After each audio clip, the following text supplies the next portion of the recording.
ሰላም ሰላም የብዙ ዓለም ዩቲዩብ ተከታታዮች ሰላማችሁ እንደምድራሹ በዝት ይበልኝ። ሁሌም እንደምላችሁ ሰብስክራይብ፣ ላይክ፣ ሼር ማድረጋችሁን አትርሱ።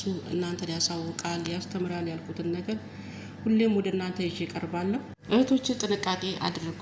በተለይ ከውስጥ በራችሁን ሳቀረቅሩ የምትተኙ እህቶች ጥንቃቄ አድርጉ። በጣም ጥንቃቄ።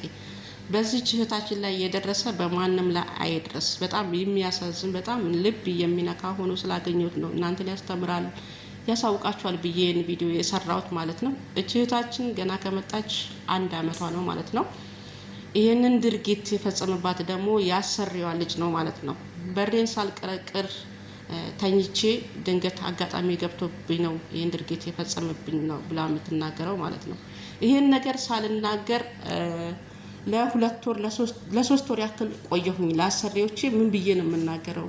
ልጅሽ ደፈረኝ ብዬ በነግራት ወይ ታሳፍረኛለች ወይ ደግሞ ጥሩ አመለካከት አይኖራትም ብዬ ስላሰብኩ ሳልናገር ለሶስት ወር ያክል ቆየው ነው ያለችው ማለት ነው።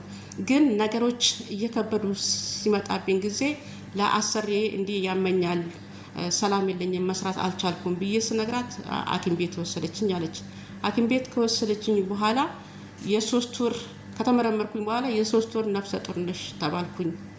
ይሄን ነገር አሰሪዬ ከሰማች በኋላ ደግሞ ይሄም ከማን ነው የተጸነሰው ከማን ነው ያረገሽው ብላ ስትጠይቀኝ ከልጅሽ ነው፣ እኔ በሬን ሳልዘጋ ተኝቼ ድንገት ገብቶ እንደዚህ አይነት ድርጊት ፈጸመብኝ ብዬ ስነግራት አለች በፍጹም ልጄ ይሄን ነገር አያደርገውም። ከማን ነው ይሄ ነገር ከማን ነው የተጸነሰው? እሷ የጠረጠረችኝ ከባለቤቷ ነው አለች እንጂ ከልጇ በፍጹም እንደዚህ አይነት ነገር ልጄ በፍጹም እንደዚህ አይነት ነገር አያደርግም ብላ ነው እንትን ያለችው ማለት ነው። ይሄን ነገር ደግሞ ልጁ ይሄን ነገር አድርገሃል ተብሎ ሲጠየቅ እኔ በፍጹም አላደረኩም፣ በጣም የሚያሳዝነው ነገር አላደረኩም።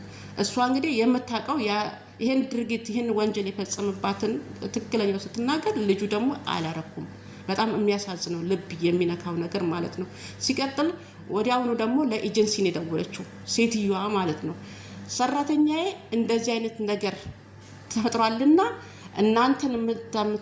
ለእናንተ የምትናገር ከሆነ ጠይቋት ብላ ለነሱ ደወለች። ለነሱም አይ እንደዚህ ከልጁ ነው እኔ በሬን ዘግቼ ስላልተኛው አጋጣሚ ገብቶ ነው እንደዚህ አይነት ድርጊት የፈጸመብኝ እንጂ እኔ ፈልጌ አይደለም ብዬ ለነሱም ብነግራቸው በፍጹም ሊያምኑኝ አልቻለም ማለት። ከዛ በኋላ ያለው ነገር ግን በጣም የሚያሳዝን እኔ ባላሰብኩት መልኩ እና ትኬት ቆርጣ ወደ አገሬ ሸኘችኝ። አገሬ ከገባው በኋላም በጣም የሚያሳዝን ነገር ነው።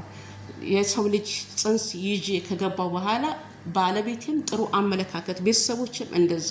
ሲቀጥል ገና ሰርቼ ብዙ እቅድ እያቀርኩ ነበረ። ያን እቅዴን ሁሉ ከንቱ ሆነብኝ። ከትዳሬም አልሆንኩኝም፣ ከስራዬም ከገንዘቤም አልሆንኩኝም። በጣም ስትናገር እውነት ለመናገር በጣም እኔ ልቤን ነው የሰበረችኝ ማለት ነው። እውነት ነው። አሁን ላይ ያለውበትን ነገር እግዚአብሔርና እኔን የምናውቀው እና እህቶቼ ከእግዚአብሔር ጋር ጥንቃቄ አድርጉ። በእውነት ነው የምላችሁ። ይሄ ልጅ ቢያምንላት ኖሮ እቺ ልጅም ሰዎቹም ራርተውላት አስገድዶ እንደደፈራት ቢናገርና ቢያምንላት ኖሮ ይሄ ልጅ ወደ ሀገሯም አትሳፈርም፣ ሰዎቹም ሊራሩላት ይችሉ ነበር ማለት ነው። ልጁም ራሱ ያደረገውን ድርጊት ካደ፣ ልጅቷም ደግሞ መጨረሻዋን እንዳያምር በጣም እንድትሰቃይ በጣም እንድትንገላታ በጣም ያሳዝነችኝ። እኔ እንደውም አልተናገርኩትም። ከሷ አንደበት ብትሰሙ ማለት ነው በጣም ደም እንባ ነው የሚያስለቅሰው ማለት ነው። እና እህቶቼ ጥንቃቄ አድርጉ። በራችሁም ለምን ይሁን ለምንም ለእንደዚህ አይነት ነገር ብቻ አይደለም፣ ብዙ ነገር አለ ሰውን የሚጎዳ። በተለይ ብቻችሁን የምትኖሩ በራችሁን ከምንም ጊዜ በላይ ቼክ ማድረግ አለባችሁ። ስተኙ ቼክ ማድረግ አለባችሁ። ሰው መሀል ነኝ ያለሁት ምንም አይመጣብኝም በሬን ባልዘጋም ብለን ብዙዎቻችን ችላ ብለን የምንተኛለን። ለደቂቃ እንኳን በራችንን ማታ ከሆነ ክፍት በፍጹም ማድረግ የለብንም። መዝጋት መቀርቀር አለብን። ጊዜው የሚያስጠላ ነው። ከጊዜውም በላይ ያለው ነገር በጣም ለሴት ልጅ ብዙ ፈተናዎች ብዙ ቻሌንጆች አሉ። በተለይ ብቻ የምትኖር ሴት በጣም ብዙ ቻሌንጅ ብዙ ፈተና አለባትና ተባካችሁ እህቶቼ ላልሰሙትም አስሟቸው፣ ሼር አድርጉላቸው። ይሄ ነገር በጣም ያስተምራል። እንደኔ በጣም የሚያስተምር ሆኖ ስላገኘሁት ነው ይሄን ነገር ለናንተ ይዤ የመጣሁት ማለት ነው። ሰብስክራይብ፣ ሼር፣ ላይክ ማድረጋችሁን አትርሱ። ሰላማችሁ በያላችሁበት እንደምድራሿ በዝት ይበልልኝ።